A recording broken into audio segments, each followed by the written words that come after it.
நான் electric refrigerator, மின் இணைப்பற்ற குளிர்சாதன பெட்டி, Nescard. Hi, this is Samayan. நம்ம இன்னைக்கு பார்க்க போகிறது மின்சார இணைப்பே இல்லாத ஒரு குளிர்பதன பெட்டி. இதற்கு பெயர் என்ன அப்படின்னு பார்த்தீங்கன்னா நெஸ்கார்ட். நெஸ்கார்ட்னா no electricity and sustainable cooling on demand. இது குறிப்பாக வெப்பமயமான அப்புறம் வறண்ட பாலைவன பகுதிகளில் இந்த நெஸ்கார்டை பயன்படுத்தி பொருட்களை குளிர்விக்க முடியும். அதாவது உணவுப் பொருட்களை ப்ரிசர்வ் பண்ணுறதுக்கு இந்த நெஸ்கார்ட் பயன்படுத்தப்படுது. இது சவுதி அரேபியாவை சேர்ந்த king Abdullah university of science and technology researchers தான் இதை கண்டுபிடித்திருக்காங்க. இது வென்பின் வாங் அப்புறம் அவருடைய பேராசிரியர் பெங் வாங், ஸோ இவங்களுடைய டீம் ரிசர்ச் தான் இந்த நெஸ்கார்ட் அமைப்பை கண்டுபிடித்திருக்காங்க. இந்த நெஸ்கார்ட் அமைப்பில் பயன்படுத்தக்கூடிய மிக முக்கியமான பொருள் என்ன அப்படின்னு பார்த்தீங்கன்னா, இது ஒரு உப்பு பயன்படுத்துகிறாங்க. அம்மோனியம் நைட்ரேட் உப்பு இதில் பயன்படுத்துகிறாங்க. இந்த அம்மோனியம் நைட்ரேட் என்ன செய்யும்னா, பொதுவாக இந்த அம்மோனியம் நைட்ரேட் இதற்காக அவங்க எண்ணற்ற உப்பு வகைகளை பயன்படுத்தியிருக்காங்க.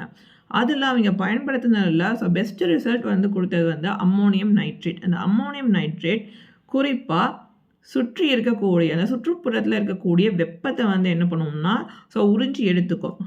உறிஞ்சி எடுத்ததுக்கப்புறம் இதை நீரில் கரைக்கும் தருணத்தில் அந்த நீர் கரைசலில் என்ன பண்ணுவோம்னா இது அந்த வெப்பம் உறிஞ்சப்பட்ட அந்த வெப்பத்தின் மூலமாக அதில் இருக்கக்கூடிய அந்த தண்ணீரில் இதை கலக்கும் பட்சத்தில் கரைந்ததற்கப்புறம் என்ன செய்யும்னா இது குளிர் அந்த நீரை அடுத்த கட்டமாக அது குளிர்விக்கக்கூடிய தன்மைக்கு மாற்றும்.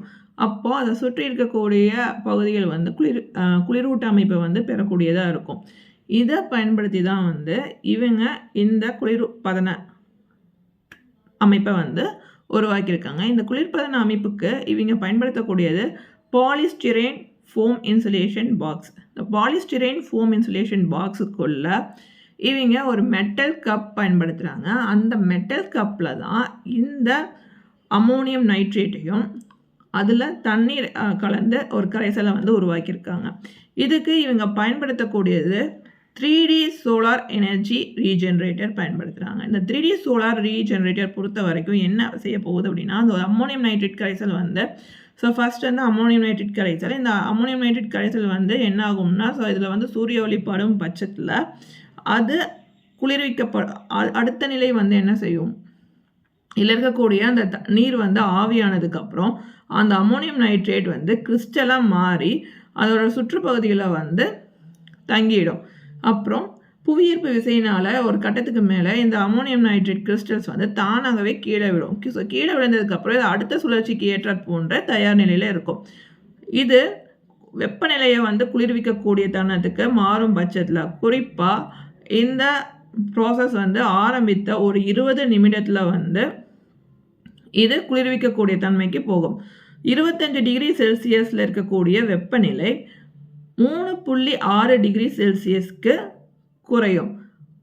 இது கிட்டத்தட்ட 15 மணி நேரம் வரைக்குமே வெப்பநிலையை 15 டிகிரி செல்சியஸ்க்கும் குறைவான தன்மையில் அந்த கரைசல் வெப்பநிலையை குறைத்து பொருளை குளிர்விக்கக்கூடிய அடுத்த கட்ட நிலைக்கு நகருது. ஸோ இதுதான் இந்த நெஸ்கார்ட், அதாவது no electricity and sustainable cooling on demand அப்படிங்கிற இந்த பாலிஸ்டிரைன் ஃபோம் இன்சுலேஷன் பாக்ஸ் பொறுத்த வரைக்கும் இதுதான் இதில் நடக்கக்கூடிய அந்த ஃபங்க்ஷன். இதில் இவங்க 100 மில்லி தண்ணீரை எடுத்திருக்காங்க. அந்த 100 மில்லி தண்ணீரில் இவங்க 208 கிராம் அம்மோனியம் நைட்ரேட் கரைக்கிறாங்க. ஸோ அம்மோனியம் நைட்ரேட்டோட அளவு பார்த்தீங்கன்னா 208 கிராம் 100 மில்லி தண்ணீருக்கு. இதை அதிகபட்சமாக எடுக்கும் பட்சத்தில், அதாவது தண்ணீரை காட்டிலும் இது அதிகபட்சமாக கொள்ளளவு கொண்டு இருக்கும் பட்சத்தில் இது வேகமாக குளிர்விக்கக்கூடிய தன்மையை கொண்டதாக இருக்கும். ஏன்னா இது அடுத்து கிறிஸ்டல் ஸ்டேஜுக்கு மாறும். இப்போ கிறிஸ்டல் என்ன ஆகும்னா புவியீர்ப்பு விசையினால் இந்த ப்ராசஸ் நடக்கும் பட்சத்தில், அதாவது ஒரு நீராவி வரும். ஸோ நீராவியானதுக்கு அப்புறம் அதில் இருக்கக்கூடிய நீராவியானதுக்கப்புறம் இது கிறிஸ்டலாக மாறுது. அந்த கிறிஸ்டல் புவியீர்ப்பு விசையினால் ஒரு செர்டன் ஸ்டேஜுக்குள்ள கீழே விழுந்துடும். ஸோ விழுந்ததுக்கு அப்புறம் அது அடுத்த சைக்கிளுக்கு ஸ்டார்ட் ஆயிடும். ஸோ அடுத்த சைக்கிள் வந்து ஆரம்பிக்கிறதுக்கு ஏற்ற மாதிரி இது வந்து ரெடி ஆயிடும். ஸோ அடுத்த சைக்கிள்னு பார்த்தோம்னா மறுபடியும் வந்து சன்லைட் போடும். சன்லைட் படும்போது என்ன ஆகும் அப்படின்னா, அது வெப்பத்துக்கு வந்து இந்த தண்ணீர் இந்த கிறிஸ்டல்ஸ்லாம் வந்து திரும்பவும் அந்த நீர்ம நிலையை அடைந்து மறுபடியும் வந்து இந்த ப்ராசஸ் வந்து ரீஸ்டார்ட் ஆகும். ஸோ ரீஸ்டார்ட் ஆகும்போது இது வந்து ரொட்டீன் ப்ராசஸில் வந்து நடந்துக்கிட்டே இருக்கும். இதில் நீராவி ஆகுது இல்லையா, அந்த நீராவி ஆகும் பட்சத்தில் 1 parts per million ரேஞ்சில் வந்து இது நீராவியை சேமித்து வைக்கிறதுனால அதிகபட்சம் நீர் வந்து பயன்பாட்டில் வந்து இருக்காது. அதன் குறிப்பாக இந்த தண்ணீர் இல்லாத இந்த பாலைவன பகுதிகளில் வந்து இந்த இன்சுலேஷன் பாக்ஸை வந்து பயன்படுத்துகிறதுனால, குறிப்பாக இந்த பாலிஸ்டிரீன் ஃபோம் இன்சுலேஷன் பாக்ஸை வந்து பயன்படுத்துகிறதுனால இது வந்து ஒரு குளிர்பதன பெட்டியாக வந்து ஒரு பின்னாட்கள் வருங்காலத்தில் வந்து மாறி வரும் பட்சத்தில் ஸோ நல்ல ஒரு மாற்று அப்படின்னு சொல்கிறாங்க. 70 கோடிக்கும் மேல் இருக்கக்கூடிய மக்களுக்கு இன்னுமே வந்து மின்சாரம் வந்து சென்றடையவில்லை அப்படின்னு இவங்க வந்து ஒரு ஆய்வறிக்கையின்படி குறிப்பிட்டிருக்காங்க. அந்த மாதிரியான இடங்களில் வந்து இந்த குளிர்பதன பெட்டி வந்து செல்லும் பட்சத்தில் ஒரு நல்ல ஒரு மாற்று வந்து ஸோ உணவு வந்து சேமிக்கக்கூடிய ஒரு மாற்று வந்து ஏற்படுத்த முடியும் அப்படின்னு சொல்லப்படுது. இவங்க ஆய்வக நிலையில் தான் வந்து இந்த ஆராய்ச்சியை வந்து இன்னும் வந்து மேற்கொண்டு இருக்காங்க. இது ஆரம்ப கட்ட நிலை தான். இதில் பயன்படுத்தக்கூடிய அம்மோனியம் நைட்ரேட், இதற்கு முன்னால் அடுத்த கட்டமாக வந்து அம்மோனியம் குளோரைடு வந்து பயன்படுத்தியிருக்காங்க. அந்த அம்மோனியம் குளோரைடை காட்டிலும் இந்த அம்மோனியம் நைட்ரேட் தான் 4 மடங்கு அதிக அளவில் குளிர்விக்கக்கூடிய தன்மை கொண்டதாக இருக்குது. இது உரங்கள்லையும் வந்து உரங்களுக்காக இந்த அம்மோனியம் நைட்ரேட் அதிக அளவு வந்து உற்பத்தி செய்யப்படக்கூடிய நிலையில தான் இன்றளவு இருக்குது.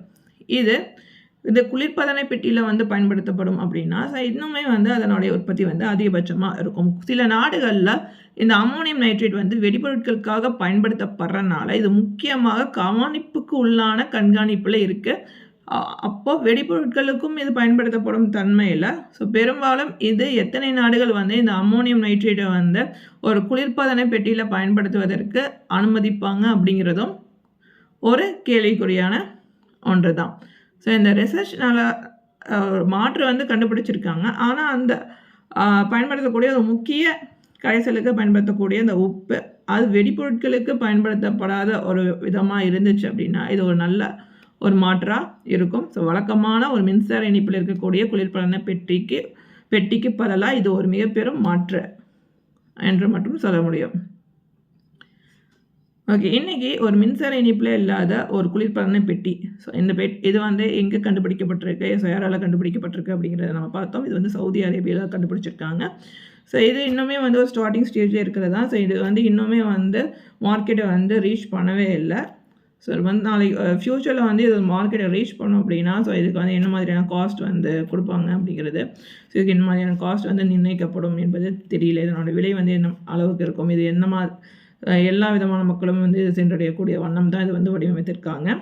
அப்படிங்கிறப்போ இது ஒரு விஷயத்தில் வரவேற்கத்தக்கது. ஆனால் அதே நேரத்தில் இதில் இருக்கக்கூடியது பயன்பாட்டு இதை பயன்படுத்த போகிற மூடு இன்னும் வந்து இதனுடைய சேஃப்டி அண்ட் ப்ரிகாஷன் அப்படிங்கிறத எப்படி இவங்க வலியுறுத்த போகிறாங்க அப்படிங்கிறதும் கருத்தில் கொள்ள வேண்டிய ஒன்றாக இருக்குது. ஓகே, அடுத்து நாம் வேற ஒரு டாபிக் பற்றி நெக்ஸ்ட் வீடியோவில் டிஸ்கஸ் பண்ணுவோம். அதுவரை உங்களிடமிருந்து விடைபெறுவது சௌமியாயன். இந்த வீடியோ பிடிச்சிருந்தா லைக் பண்ணுங்கள். இது யாருக்கு யூஸ்ஃபுல்லாக இருக்குமோ அவங்களுக்கு ஷேர் பண்ணுங்கள். ஸோ மறக்காமல் சேனலுக்கு சப்ஸ்கிரைப் பண்ணுங்கள். சேனல் சப்ஸ்கிரைப் நம்ம வந்துடாதீங்க. நோட்டிஃபிகேஷன் பெல் ஐக்கானே கிளிக் பண்ணிவிடுங்க. அப்போ தான் அடுத்து நான் அப்லோட் பண்ணக்கூடிய வீடியோவோட நோட்டிஃபிகேஷன் உங்களுக்கு கிடைக்கும். Bye. Thanks for watching.